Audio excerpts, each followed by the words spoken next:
What was the most expensive battleship ever? We asked a top military expert that question and why that class of battleships was so special.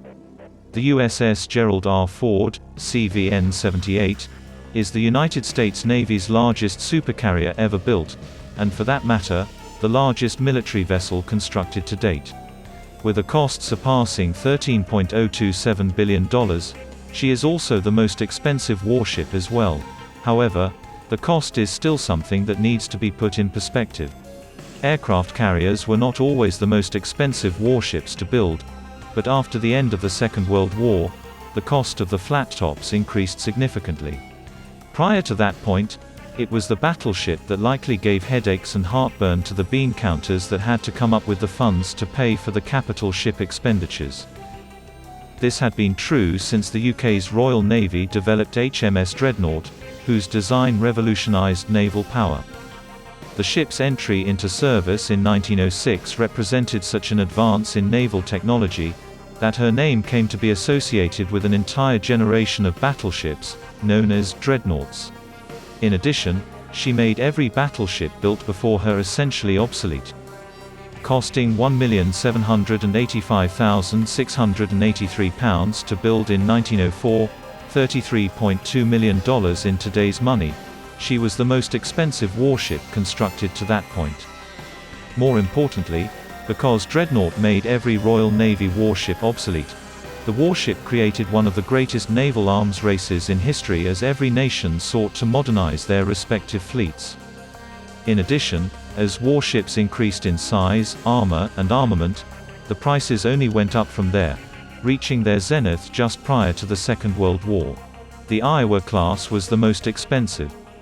Each of the United States Navy's 4 Iowa-class battleships, which were constructed between 1940 and 1944, cost around $100 million per ship, or more than $1.65 billion in today's money.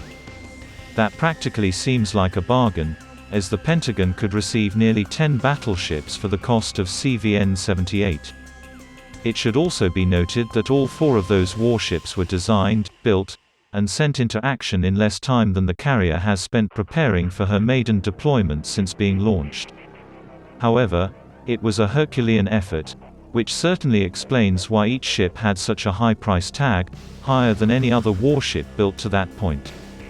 In total, it took 3,432,000 man-hours, more than 206 years of draftsman hours, to complete the final design.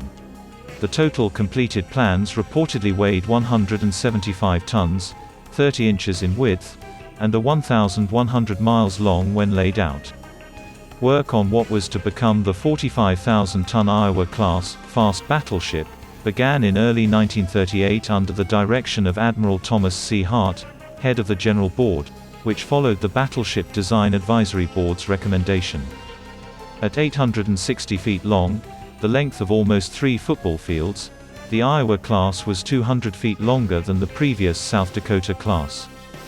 That allowed for additional space to be devoted to the ship's engine, enabling the new class to be truly fast, reaching a top speed of 32.5 knots, which enabled the battlewagons to protect the U.S. fast carriers. It took approximately 2 years, and 8 months, to build each of the 4 completed Iowa-class battleships. And while some 2,800 men would serve on each of the warships during in World War II, tens of thousands of men and women worked in shifts around the clocks at each of the U.S. naval yards that produced the battle wagons. More than 71,000 people were employed at the Brooklyn Navy Yard, the largest center in the Navy and the largest employer in the state of New York during the war.